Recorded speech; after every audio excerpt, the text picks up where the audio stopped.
What is going on, everybody? Let's see if you guys can hear me.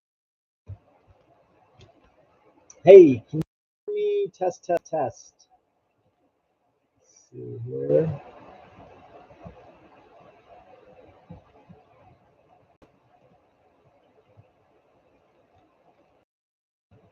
Test, test, test, test. I don't know if you guys can hear me.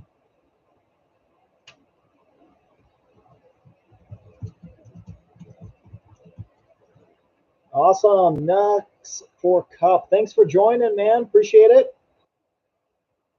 Thank you for joining. Sorry, it's a little bit loud. I got my heater on here in the garage, so it's might be a little bit louder than some of the other live streams I've done. But thank you all. Looks like we have some people joining here. We got about 4 people on the live stream. Welcome, everybody. Thanks for joining. I figured to do a little bit of a live stream, not too much time, just maybe like a half hour or so. Just say hello to everybody. It's been over a year since the last live stream. So this is the first and only live stream of 2022, if you can believe that. But excited to have you all join. So this one's kind of up in the air. We're going to be talking about 2022 overall, plans for 23, and then I want to hear from all of you. What have you guys enjoyed? What have you done in 2022? What are you looking forward to for 23? So leave them in the comments, and I'll be happy to address it. But 2022 was an interesting year for the channel. Definitely a lot of changes. You guys, I'm sure, have noticed. A lot more car reviews and a lot less of the Hellcat on the channel.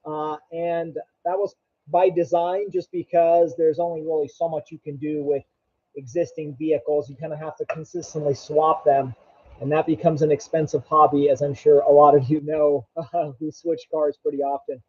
But it was a fun year to be able to review a lot of different interesting vehicles, and hopefully you guys have enjoyed it as well. And that's going to continue here in 2023. But I want to hear what you guys have enjoyed and what you're looking forward to. So make sure you leave something in the comments.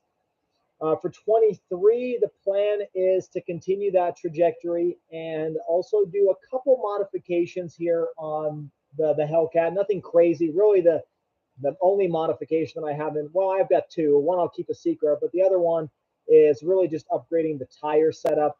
There's just absolutely no traction on these stock Pirellis. Yeah, they're Pirelli P0s. There's not enough traction, even though there's only like 6,000 miles. I need to get new tires, and I want to do a 0 to 60 test before I change the tires and after, to see how much of a difference does tires really make. And I know the answer is a lot. So if you guys have any recommendations for Hellcat tires or Dodge Challenger tires, leave them in the comments or in the live chat.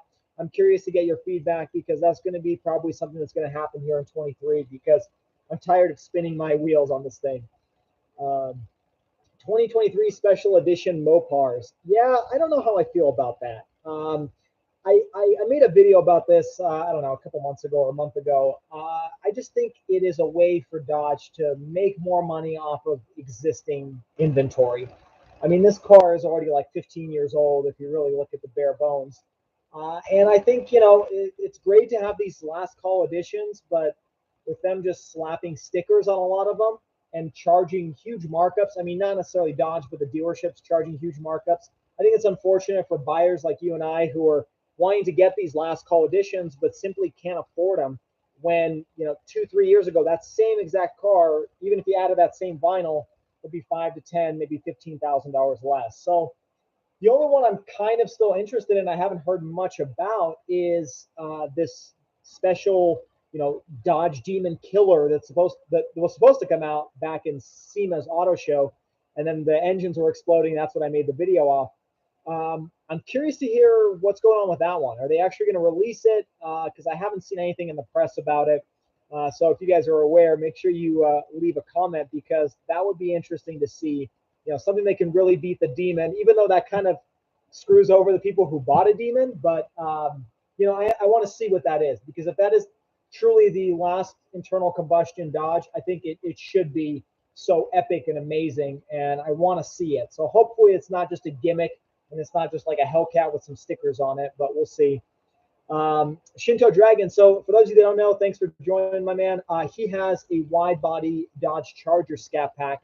So he's got the same tires I do. And yeah, he doesn't like them either. And his, he's a brand new, he just bought it probably, I don't know, maybe 6 months ago at this point, and he's already not liking them. So, I initially wasn't opposed to them, and I drove in a Charger Scat Pack wide body that had them on, and it seemed like it got traction. But I think either they wear really easily or you have to have perfect temperature for them to stick, and they're just not working for me. So I think that's why I kind of stopped driving this vehicle. It's not fun to drive when you're consistently spinning, and also the fact that it's snowing outside and there's salt and horrible conditions. But yeah, that's definitely an upgrade on this one. And then a lot of times I get the question as to whether I'm going to sell the Hellcat anytime soon. And to answer that question, no, not at this time. That's not the plan whatsoever, especially with the fact that they're going to be discontinuing these allegedly here in 2023. So I think it's just going to be that much more special to own one of these things. Even though, as a car person, I would love to trade up, to something else and try something different. But knowing that this is going to be kind of the end of an era, I'm probably going to hold on to it for a little bit longer if I can. If everything goes according to plan, I'm going to keep it. But that does limit kind of my opportunity to try out different vehicles. And I'm also not planning on selling the Bronco. I've really enjoyed it. It's been a great car. I still have some things I want to do on it. So, for the near term, no plans for changing vehicles, but you never know what can come up. I mean, if somebody offers me, $250,000 for this thing, I'm not going to say no, but that's not really going to happen. So, next for Cup, allegedly, what have you heard? I don't know. I mean, everybody says that they're going to kill internal, or Dodge is going to kill these internal combustion engines or these V8s, but I have heard that they may keep some V8s, maybe, or I should say maybe some sort of internal combustion engines, like that Hurricane engine that they developed for the Grand Wagoneer. I wouldn't be surprised if they started integrating that into Dodge Chargers and Challengers. I mean, I just think it would be a mistake for Dodge to completely just say no to internal combustion engines. It just seems like that would be a wrong move for a vehicle that's known to have an audience base that's really just diehard gas fans. Unless they're really out of touch or really they know everything about the future and that's where everybody's going, yes. But it surprises me that they're saying they're going to kill everything off. I have a feeling that they may keep the flagship as like an electric or a hybrid or something like that, like the Daytona EV or whatever the 17-word name is for that Dodge Charger EV. They're going to have that, I think, as like the flagship vehicle. But I wouldn't be surprised if they had some more affordable internal combustion engines in their lineup, maybe V6 turbos or however they choose to do it. But I mean, if a manufacturer like Toyota, which is known for economy cars, which would be perfect for electric cars, even they're saying we're not going fully electric, I'd be surprised if Dodge goes that route. But that's just my assumption. I don't know. I haven't really found anywhere where they're saying that all internal combustion engines are dead. They're just, they're killing off the Hellcat engine and some V8s. I just don't know if they're going to kill all of them off, but we'll see. Keep the SXT maybe. Yeah, maybe they'll keep the V6, even though that engine is pretty outdated. I mean, if I'm not mistaken, the Dodge, what is the name of the SUV that's coming out? I forgot the name of it. It's pretty much a Alfa Romeo or a Fiat, but it's in a Dodge, but the Hornet, that's what it's called, the Dodge Hornet, if I'm not mistaken. That one, I think, has a turbocharged 4-cylinder. So I wouldn't be surprised if they started replacing the next generation of the Challengers or Chargers with a 4-cylinder turbocharged. Although I don't even know if they're going to continue making the Charger or Challenger just because everybody wants crossovers and SUVs. So maybe, it'd be weird, but if Dodge transitioned entirely away from doing these types of coupes or sedans and just keeping the EV and then everything else is SUVs, I don't know. I guess we'll find out here in the next year or so. But I don't know. I'm just skeptical as to what direction they're going to go and if they're going to really kill all these internal combustions. Trucks, SUVs are in a different classification for the EPA new vehicle MPG requirement standard for manufacturer. I was thinking of making a video about it because no one is really talking about it. Great point. Yeah, definitely talk about that because, I know there's like some exclusions for really heavy duty trucks, or I think if the gross vehicle weight is over, 8 or 10,000 pounds or something like that, they have different exclusions. But I wasn't aware that SUVs actually have a different classification than sedans. But nonetheless, I think that that's where regulation is going. I mean, look at California, where in 2035, you cannot have a new vehicle. I know a lot of people interpret this differently, but a new vehicle cannot have some sort of electrification involved in the sales. So as of 2035 in California, you want to sell a new vehicle, it has to have some sort of electrification. And there's different like categories and what percentage they can make up. But we'll see. I mean, if California does it, and I think Oregon is doing it too, what California does, the rest of the U.S. kind of has to do, because GM, Ford, and Chevy and Dodge, they can't just make cars just for California and then everybody else gets something else. So if that's really how it's headed and that law isn't going to be repealed or whatever, I think that almost EPA or not, that's the direction we're headed is towards electrification. But perhaps, Dodge can integrate an electric powertrain into their V8s or V6s. That would be pretty cool. I think that's where they should head personally, but I guess time will tell whether that's the direction they're actually going, because maybe not. One of those regs come in, it'll be 5 years at most before fuel stations start closing. Once those regs come in, that's my concern. Good question. I don't know. I mean, I feel like we're always going to need a little bit of gas for something, for anything. I'm talking about lawnmowers, which I guess they are getting rid of those and turning them into electric requirements as well. But just in general, I mean, maybe there's a closure of some gas stations, but I feel like there will be a requirement to have gas stations ongoing for the next maybe 50 years or so, because unless they're coming in and taking these internal combustion engines out of our garages, there's going to be a need for that type of technology, or I guess that type of fuel substance. But who knows? I mean, I didn't think that California would put into place a law where you can't sell any new gas engines. And also, I think we're just in the infant stages in terms of technology for these electric vehicles. I mean, some of the stuff that was modern 10 years ago is now just kind of commonplace or outdated. And so I guess we'll see whether electric technology can get to the point where we can have 600, 700, 800 miles on a single charge to be able to get from point A to point B and charge without having to stop consistently. Because I mean, thinking about semi-truck drivers or just big rigs in general, I don't think there's a way right now in the next 10 years for all of these vehicles to be converted into electric batteries. You're just not going to get that type of range that you need to do mass transportation, which is kind of the backbone of the United States economy, is transportation. And so I think gas stations will still exist, but maybe in the next 50 years, as everything is phased towards electricity, then maybe they'll close down or there'll be a limited amount available. But I don't know if it's going to happen immediately upon the initiation of these regulations. But we'll see. It's a very 2023, or I should say 2022 was a very interesting year in the sense that I feel like that's the year where everything became electric. And it's been a couple years in the making, of course. I mean, Tesla's been out for over a decade, but I feel like 2023 was where all of these manufacturers, the big ones, started releasing or announcing pretty big updates to their electric fleet. Before it was just kind of hey, we're working towards electric cars and whatnot. And 23 or 2022, I'm sorry, was the year that they released them. And so it was, I think, a pivotal year. And 2023 is likely going to be even more of that. But I think as we look back in history, 22 is going to be kind of the year that a lot of people started switching, and a lot of regulations started coming out to limit the production of gas engines. So we'll see what happens. I mean, as a car person, I always get to ask the question, how do I feel about electric cars? And I've been fortunate to review quite a few over here in the last year or two. And I really like electric vehicles. I'm totally for them, but I'm not in the camp of replacing gas engines or gas technology by any means. I think it would be perfect, in a perfect world, I should say, we would have both of them kind of competing towards against each other.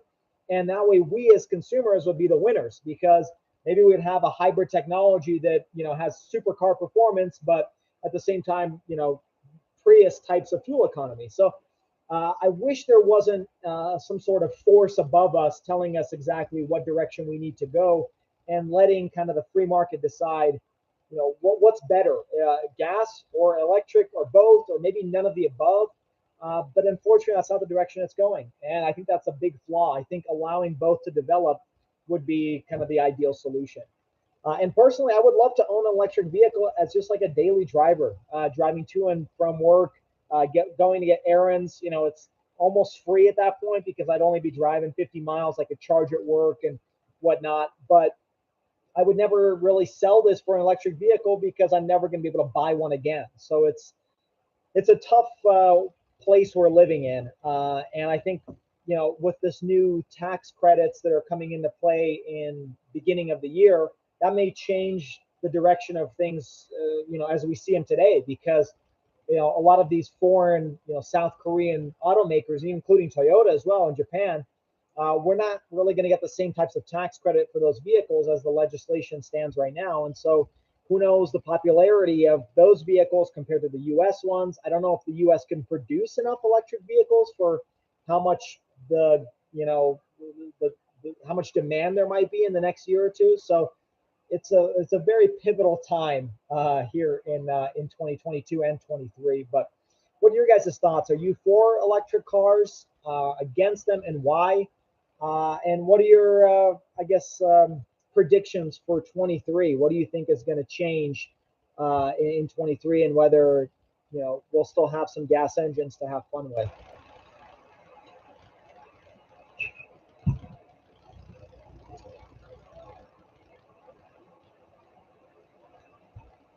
Yeah, so it's been a weird time to be a Mopar fan as well in the last year, because they really have, in some ways, I think, disappointed us. And in my opinion, out of the American manufacturers in 2022, I think Ford was a winner.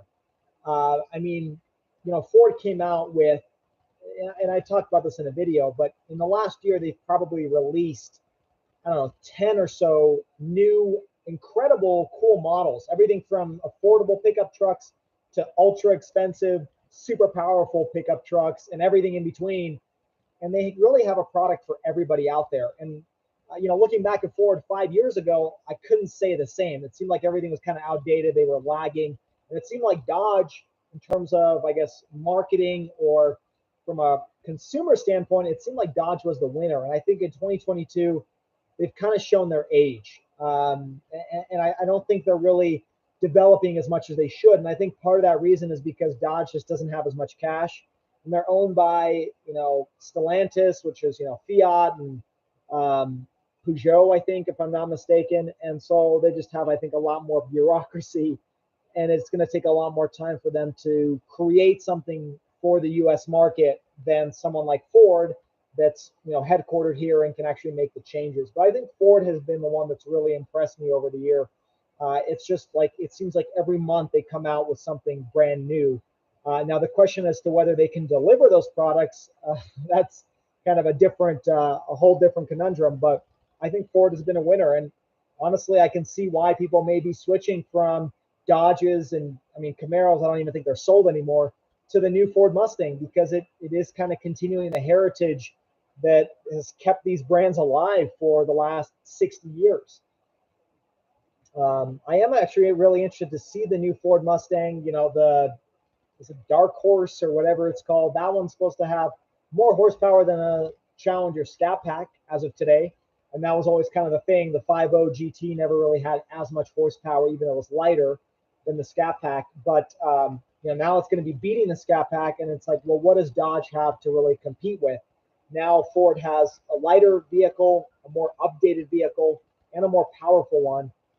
It's hard for Dodge to really compete unless they go for the Hellcat, but that's a kind of a different price range altogether. So it is it's a tough time to be a fan of Mopars, in my opinion. I am really glad they're keeping the TRX. That was one that I'm actually surprised about, because you think that'd be kind of the first on the chopping block. Same with the Durango Hellcat. So it looks like those are continuing, but the ones that, at least in my eyes, appear to be more popular, like this and the Charger, those ones are not going to exist. So It's very interesting. Um, but I am interested to hear what you guys thought about the year in 2022 on the channel. Have you enjoyed the car content? What has been your maybe favorite video or car review that I've done this year, and why? Mine, I think personally, has been the BMW i4 that I reviewed. It was actually an electric car. I was kind of most impressed with that one. The acceleration, I think it's the kind of the pinnacle, along with the Tesla Model 3 performance of fast technology in electric cars. 0 to 60 in sub 4 seconds, 3.5 seconds. It was just insane.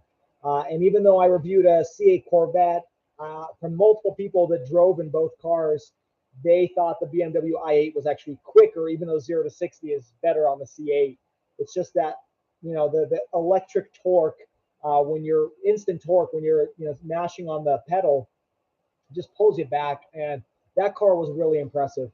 But I've enjoyed a lot of different cars this year. The Maverick was an interesting one because it's an affordable, pickup truck. And then the Ford Lightning was one that was good, but um, I don't know why it wins so many awards. It's a great pickup truck, but I don't actually really see it as a true pickup truck. I think it's great for like a daily driver, but in terms of doing pickup truck things, I think that's where it lacks. And so I'm really surprised that it wins so many. And a lot of people talked about it. I mean, when it first came out, it was mind blowing to everybody that F-150 is an electric pickup truck, and it was great, but it's not really to me a pickup truck.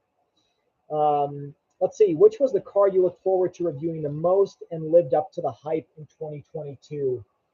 Good question. I got to say the C8 Corvette is up there, along with the BMW.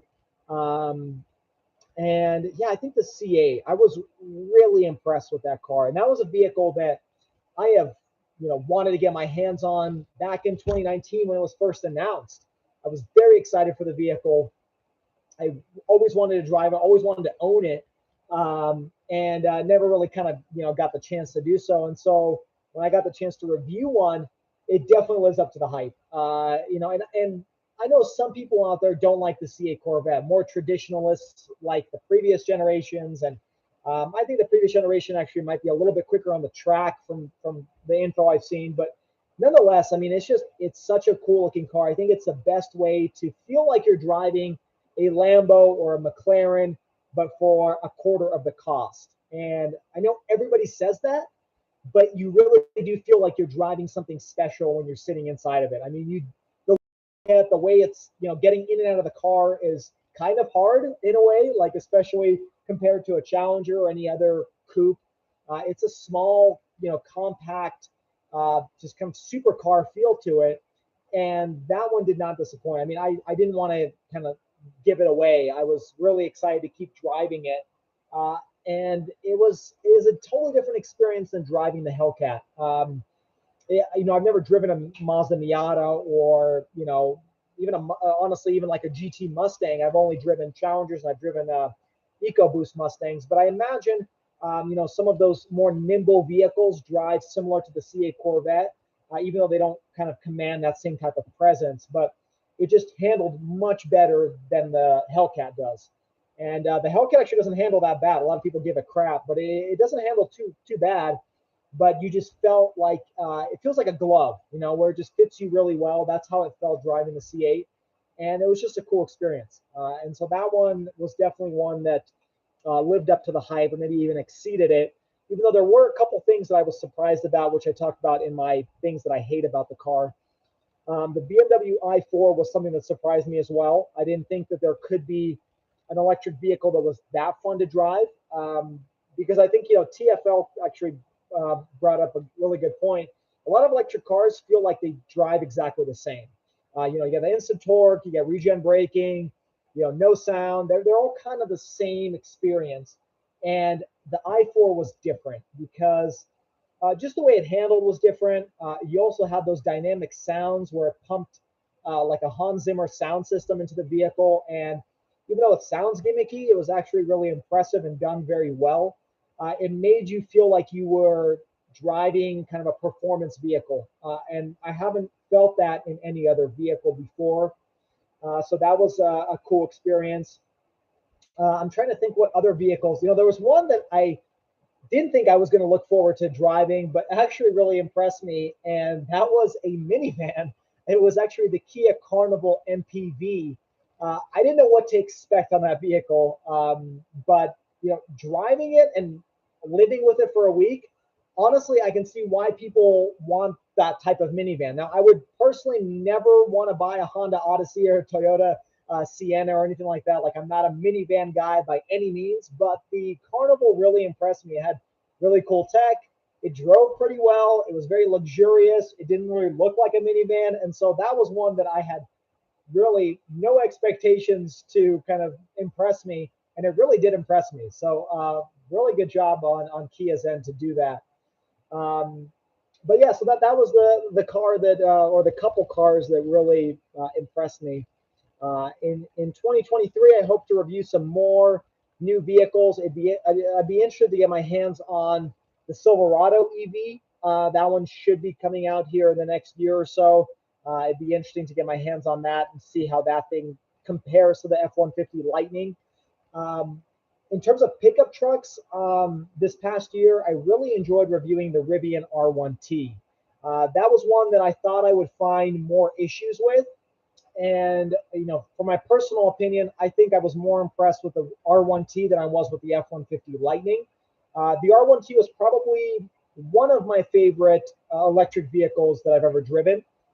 It just seemed like it was put together really well. I didn't feel like there were any, first generation Tesla Model 3 issues where, panels didn't fit together and fit and finish was just kind of off. It seemed like the car was really well put together, especially considering it was one of the early production models that I had the chance to review. And it's quick, it's luxurious, it's got a very unique way of putting the storage or storage capabilities, because there's just so many different places to put things. And I think they were really smart in how they engineered it. It's not a copycat of a Tesla, but there's definitely some hints of it.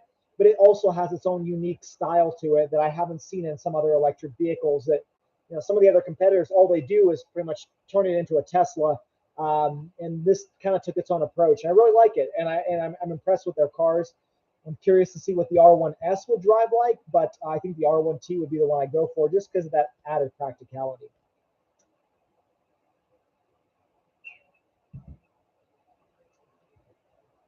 But yeah, we'll probably finish off this live stream here in the next 10 minutes or so. So if you guys have any dying questions you want answered, feel free to leave a comment. I'd love to address them. But I do want to thank every one of you for supporting the channel this past year. I know the content has kind of shifted away from what maybe you initially subscribed to the channel for. But for those of you that stuck around, I really appreciate it. I enjoy doing these car reviews because it kind of opens up the world to different cars and being able to actually become more knowledgeable on these things and understand why certain cars sell the way they do. And so I've really enjoyed doing car reviews, and I've appreciated every single one of you that's kind of supported the channel and continued to watch the videos. So huge thank you to all of you here in 2022 that have done so. And if you're new to the channel or recently subscribed, thank you for joining as well. I've been doing this for about 6.5 years, so it hasn't been a short journey by any means, but it's definitely been an evolving one over the last few years.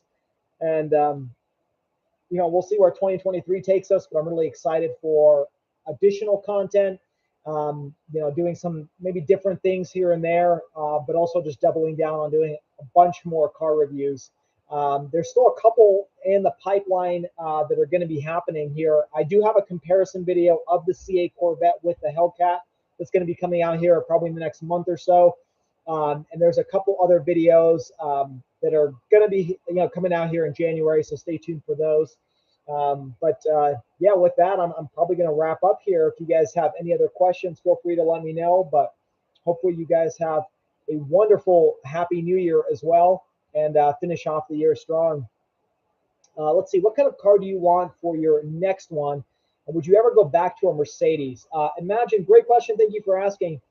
Um, I briefly touched on this earlier in the video. I don't have plans to sell the Hellcat, but let's say in a hypothetical scenario where somebody offered me 250K for this thing, and I parted ways with it. Honestly, I would love to get my hands on a C8 Corvette. If I was able to get one at a reasonable price, which no longer exists in any sense of the word here in 2022. Hopefully next year is better. I'd really like to own one because I really enjoyed driving it. It was fun to drive. I like the kind of convertible-ish type of setup. That would be a car I would want probably as my next car after this. If I could afford the Z06, of course I'd go for that. But honestly, I don't think the prices or the markups are worth what the Z06 is actually, what it is as a vehicle. I think it's worth 110, 115, but not more than that. So I just go for a standard C8 Corvette. Would really like to kind of experience that. Haven't really ever had a Chevy, so it'd be interesting to get into that culture. In terms of going back to a Mercedes, I would definitely consider it, especially after driving the BMW i4. I was very kind of reminiscent about the German cars that I owned before, the Mercedes that I had. It's very similar in terms of build quality. And I really enjoyed reviewing the AMG GT43 that I did just recently. I posted a video on the channel. I really liked it. It's been probably my first Mercedes review since I owned a Mercedes, and I was very impressed with that interior. I mean, my interior was really nice, but they've come a really long way in improving the interior styling of the Mercedes. And if I was to get one, I would love to get an AMG. I like the GT, but I maybe would go for like I don't know, maybe a C63 or an E63 or something like that. Maybe a CLS or something like that. I really would love to have one. They're just insanely expensive. I mean, they were expensive back then, and now they're just, if you hit AMG on anything, you're looking at least $70,000, $80,000, and that's just really expensive for sometimes what is a 4-cylinder turbocharger. So I would love to go back to a Mercedes if it was affordable. And in terms of used cars, even though my Mercedes C300 was actually pretty reliable and I made videos on that, it's hard to know when you're looking at a used German vehicle whether it's going to be reliable or not, because it really depends on the model year, depends on how, probably the biggest part is how the previous owner treated it. And there's not really a great way to know that, unless maybe you know the person individually. So that's kind of a risky bet, even though you could probably get a pretty good deal on one. So I would eventually like to go back to German. I enjoyed it, but probably not in the near future. Let's see. Next for Cup. Have you looked at doing more road trip type videos, like when you first got the Hellcat or the Salt Plains video, the car show videos, et cetera, et cetera? I used to enjoy some of those vlog type. Hey, thanks. I appreciate it. Yes and no. So in my experience, especially the car show videos, I kind of stopped doing those because a lot of people didn't actually watch them. I would put them up. I put a lot of effort into editing them, and sometimes they would fall flat. And so I'm probably not going to do any more of those car show videos. And a lot of times that is because you guys can go to local car shows and probably see much better cars than what I see at my car shows. And so, I probably won't do any more of those. In terms of going towards the salt flats or like a road trip video, yes and no. So if I was to purchase a car out of state and do kind of a trip like that, I would definitely document all of that. That's kind of what I did with the Bronco off-rodeo event. I kind of documented a little road trip about me going out and doing the off-rodeo. But a lot of times road trip videos can get boring because, again, you're kind of just looking at, especially in Utah, when you're driving on, somewhere out south, most of it is just desert, and you're just driving on this road. So it can get a little bit boring. I think I tried to make it a little bit more interesting with the Hellcat video, mainly because I was so excited to pick it up.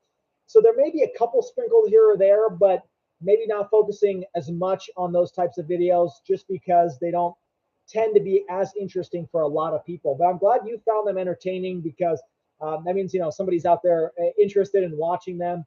And so maybe there'll be a couple of those sprinkled here or there, and it kind of just depends on what the opportunity is. If it's, like I said, picking up a car or doing some sort of event, I would do that. Maybe the salt flats again. I have considered taking the Hellcat. It's just once you're done with the salt flats, it's a kind of a tedious process to clean your vehicle of all the salt. And I don't really know if you could get all of it out. So, you know, I go with my Mopar group, and they haven't done the event in quite a few years, and so that's why I haven't gone yet. But if I do a video, if I got to the salt flats, I'll definitely do a video about that. But just hasn't been very many opportunities to do so. So, kind of answers your question, hopefully. But yeah, that's kind of a long story short. The main focus is probably going to be just car reviews and little modifications here or there that I do on my cars. But yeah, thank you all for watching. I guess we'll probably call it here for this live stream. Again, I'm wishing you all a happy new year. Hopefully you guys, if you do celebrate Christmas, had a very Merry Christmas, got some time to just kind of decompress and relax.